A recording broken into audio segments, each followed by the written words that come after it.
The fantastic Patrick Bishop in the film. Come on up, Kyle. We also have our editor Luke Higginson and stereographer, the 3D guy, Jeff Packer in the house. So come on.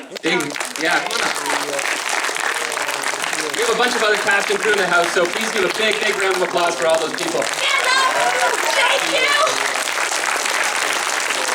Casting director, Seth Munday, thank you. What is this? We brought that for the committee. There it is. So we do have some mics floating around, so there are a lot of people here, so just keep your hand high if you have a question. And when you get the mic in your hand, just go right ahead. So the floor is open. Yes. Right here in the front. I'll just wait for the mic first.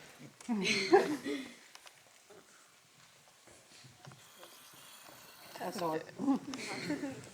I'll say some details. The film was shot in actually 20 days in Niagara Falls, Port Coburn, all in that area. So just, 20 days. People always ask that, but I thought I'd get a head start while the mic was moving down the line. Hello. Hello. So my question is, how did you get Christopher Lloyd involved with the film? Good question. Very good question. We started early. In fact, it's a huge hero of both Tim and I's, and Tim wrote the script with him in mind. And then we started to approach him about 4 months Maybe even more prior to shooting. Like as soon as we got greenlit, we started approaching them, slowly buttering them up. And the agent in LA said he doesn't actually do indie films at all anymore. And we were like, oh yeah, that's totally fair. And once we got Devon attached and a few other cast members, we went back and said, will you just have them read the script? How about that? And they said, okay, because you've been calling so much and you can't picture the film Every without day. him. Repeatedly. He's actually going to be in the next, where was He he? was in North Carolina. North Carolina. Yeah. And he had 24 hours. He had just finished shooting and he was going to be there for 24 hours. And if we could get the script to him in the next hour, a hard copy, he would read it that night. It was 9:30, FedEx was closed, everything was done. So we were just like, okay, this is our only chance, what do we do? And we called up the hotel, they printed the sides for us, the whole entire script. They got it delivered to Mr. Lloyd's room just in time. And we heard back at 8 o'clock in the morning the next day, and he loved the script. So that's how it all went down. Perseverance. It's a long story, but it's a fun one. Just right here, over to the right. Hello. Hi. I just want to say I really liked your movie and I thought the makeup was terrific. But I'm wondering, why did you guys do 3D? Like, I didn't see hardly any, I didn't understand why the 3D you even bothered. I mean, I took off the glasses half the time and I could see it fine. That's a out fair there, but question, it's like- definitely. I've seen a lot of 3D movies these days and I'm hating them because it's taking away from the story in a lot of ways, and it hurts my eyes. Well, first of all, thank you for the question.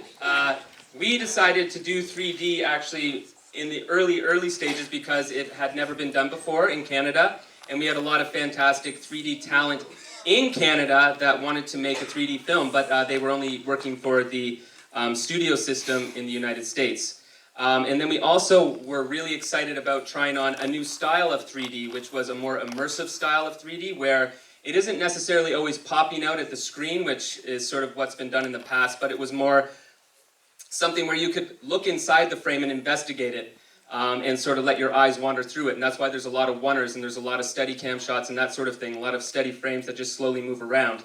And it just sort of gives the whole film. Thank you very much. Yeah, hopefully our 3D didn't hurt your eyes. I mean, there's a lot of 3D that's being converted in post, and big studios go, like Transformers, go for really big gimmicks in 3D, and that can sometimes be weary on the eyes. So we think Jeff Packer did an amazing job with our converging, fantastic. and it was really smooth, and hopefully we can have it on our eyes. And an interesting piece of it is not everybody can see 3D, which is a very interesting thing. Only, it's something around 82% of people or something can see 3D, and the other percentage can't. And the eye-hurting thing also, just on top of that, that is happening in the past. I hope your eyes didn't hurt so much in this one, because of people don't understand the rules, proper rules of convergence, or the proper rules of how to actually make 3D cuts work together. So it's tricking your brain, and your eyes are going from one place to another, and it's actually causing your brain to sort of wig out, and that's what causes the headaches. We also just really loved the technology of 3D, so we decided to explore it and take the challenge on. And kudos to everybody that stepped on board and did that with us. Thank you. Who is the band that played the Dead Before Dawn song? Good question. It's a local band from Niagara Falls. They're called the Mad Hatters. Frank Pietrangelo wrote the song, Paul Gigliotti. Are you talking about the theme song at the end, the rolling credits? Yep. Yeah, and then Cac himself did the rap. So yeah, we've had a lot of. Which is Cac here. Yeah, we have a lot of original music in the film. There he is, right there. The musician is right back there, Cac himself. But we're actually going to release the soundtrack once we release the film in June, and some fun music videos as well. Yeah, there might be some original music videos coming your way very, very quickly. Any other questions? Yes. How long did it Hello. take to make the movie, from inception to finish? Good question. We shot the film in July of 2011, so we had the idea probably a year and a half before that, and we're still working on it now, really. I mean, we're still working, our theatrical release is coming up in June through North America, so it's been a pretty long road. It looks, by the end of it, it's going to be 3.5 to 4 years commitment from beginning to end. But there's a lot to learn about this, learning the 3D technology and how that all worked, and learning the workflow. I mean, the industry didn't even have a real solidified workflow at the time for an independent 3D film because it hadn't been done before, so that added to the time for sure. And it's also been released other countries in the world already, so this is the actual first North American screening, so it's exciting to be here for tonight. But it's been released other places already. Yes, I just wanted to give you guys a quick shout out and say thank you so much for making a very, very Canadian film and keeping it as Canadian as possible. And for a person who actually sees in real life in 2 dimension, thank you very much for letting me watch a movie in 3 dimensions so that I can see what everyone else sees in real life. And I love 3D. I also have one question. I have one question, and depending on the answer, I have 27 sub-questions after that. I was really, really impressed with the set design, and I don't know who was responsible for set design, but it was really, really amazing. And if that person were female and single, and and whether or not she would be able to join me for dinner if it was a female. You'll have to go through me first because that lovely female has done our 3 feature films to date, and she's my sister, April Mullen, but she's in Berlin. So you have to get on a plane and head over to Berlin because she's single. Right. She's super talented, and she did Rock, Paper, Scissors, The Way, The Tosser, and Gravy Train, and this is our 3rd venture together. She's here in spirit, hovering beside Kyle. And just really quickly, actually, an interesting fact is we like to work with people over and over again. So Luke, our editor, has worked on all of our 3 feature films. Kyle has performed in our last 2 feature films, and awesome. Who else do we have in the audience? Daniel Grant, who's not here, our DP, he's done all our films too. Yeah, so we try to work with the same people over and over and again, including our families who work for nothing. Thanks, guys. How did you guys do the digging up the grave scene? The digging up the grave? Was that an actual graveyard, and how? Yes. How do you do that? Yes, we went there early and actually we found it with Dad. We were scouting out in Port Coburn, and there was this amazing cemetery with these huge trees, and we really wanted to have the trees sort of coming by the stones just for the 3D effect because it was dark, and we knew we wanted to create some more depth, so it's challenging in the dark, and it was perfect. As soon as we walked in, we knew we wanted it, and then they were so kind to us. They said, sure, as long as you were at the back of the cemetery. And then we created, a lot of the stones you see were the sister created, and crew, created styrofoam pieces that actually were just put in the ground. So it actually, the cemetery ended, but it kept going a la set. So, and the big digging happened with the big forklift, as per usual. But it was only dug, I think, 3 feet deep, rather than 9. 6. Safety first. Safety first. When it's back there. So it looks like the terrifyingly old Winnebago was featured very well in that movie. Can you tell us a little bit more about that? It sounds like fun. That Winnebago has quite the story. Kyle experienced a lot of stuff inside. What did we nickname the Winnebago? It's okay to say it. What was it? The butthole, yeah. The bumhole. Reach. That Winnebago. It was stunk terribly by the time we were finished with it. It was known as the butthole, and it was also, it's because it reeked and it was very hot. Those were the reasons. We were shooting in the middle of summer, and it was like this crazy heat wave that hit Niagara Falls. So like we were shooting, it was on average like, no joke, like 42 degrees Celsius. Like it was like these weird temperatures, and a lot of times we had to tent the Winnebago before it got dark. So we had these huge like black canvases tenting over the whole Winnebago that just trapped heat in. We had like our 3D camera that weighs like 100 pounds in there, and just humans, and it got hot and sweaty, and it was... The Winnebago resided in Niagara Falls. That's where we found it. It was a lovely family who donated it for the shoot, so we're forever grateful for them.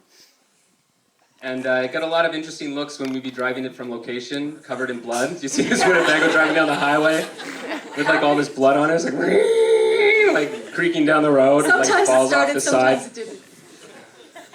That was a great thing. Winnie, love it. I think I saw one just over here earlier. I don't know. Are you still there? Over there. I got one. Was it a challenge at all to be able to get Christopher Lloyd to say "Great Scott" in the film? Because that was amazing. I don't know. I just totally. I was like screaming 1.21 gigawatts like all the way over here, like over and over. So I was wondering if there was any like if he was like, sure, I'll do it, you know, because that'd be awesome. He's a great sport. Working with Christopher, he is so pro, is in love with the craft of acting, and every day brought his best foot forward. I think he's 73 or 4 now. But he just loves the craft so much, and we had accomplished the take right prior to, and timing was like crucial on this X. We only had 20 days. But I said, I want to do one more take, and I sort of whispered to Christopher, you know, do you think you can maybe say that? Maybe, but just kind of say it under your breath if you want to. Only if you want to. And he said, I don't know, okay, let's do it again. So I, went for it again, and the whole crew was like, we just got that, and it was awesome, and what's going on? And then right at the end when he said it, literally everybody just was screaming of excitement and laughter, and Christopher was just like, he was excited, and he really loved being on the set, even though it was an indie shoot for him. He really found it exhilarating and new and refreshing, and so he was really on board. Yeah. Let's hear it for Devon Bostick. He carried the film and he was amazing. He's not here, he's here in spirit as well. He's performing. I want to ask Kyle something. What was it like acting in 3D? Is it different for you? No. Wait, but weren't there like big things of tape on the floor and they were the convergent and you weren't allowed to cross over those pieces of tape? Yeah. The technicalities were kind of cool there, but for the most part, you handled all that stuff. The blocking was like, if you notice in the film, there's a lot of shots where all 5 characters are sort of layered throughout the frame, and it was much more shot sort of theatrical in nature, and that was obviously highly by purpose, but that was just to enhance the 3D experience rather than cutting from like a 2-shot to a single to a 2-shot 10 times in the same scene. So we hopefully allowed you to explore the frame and enjoy the depth of field while all the actors were amazing and had great comedic timing, and we were able to pull off these one-ers where the lines were sort of bouncing off each other and the scene was complete in 1 take or 2. And again, a hand has to be given to Mr. Jeff Packer and Chris Chung, who I think are both in the audience tonight, because they had to handle the 3D, and we'd be like, we gotta go. And Jeff would be like, he'd be on his, what's that called, Jeff? What's that? The machine you use, the little... Convergence wand. The convergence wand. Yeah, it's a magical wand. That was a magical wand. Any other questions, especially from young filmmakers out there? I know Yeah, it looked like a really, high-budget professional film. I was quite impressive. I'm just wondering, how much did you spend on it, and how'd you get the funding for it? Unless that's too personal. True. It's a little personal, but the budget is, it's an indie, low-budget feature film, and it's actually the lowest-budget 3D feature film ever made to date. Without saying any numbers, but it's definitely not Transformers or anything like that. And it's not even Drive Angry 3D, but you can find that budget online, but I won't tell you ours. And then, what was the second Well, question? we got our funding through yes. Canada, and we were lucky enough to work with Telefilm Canada and the OMBC on this, and then tax Young credits filmmakers, and, write those down. They'll come in handy. Yeah, and then distributor advance. Thanks. We have time for one more question. I see somebody right We'll here. also be in the Tiff Lounge after if anybody else has questions and sign some posters and stuff. Oh. Yeah, if you want to hang out. We're bringing the hot dog mug. On Friday, when post 1, there was an after party with a Winnebago. Yes. Is that the same Winnebago? No, but I think they were channeling one another. Where did that Winnebago come from? Parts and labor. Parts and labor. Theirs really worked. Ours is no longer, but they were channeling each other. Winnebago lovers Yeah.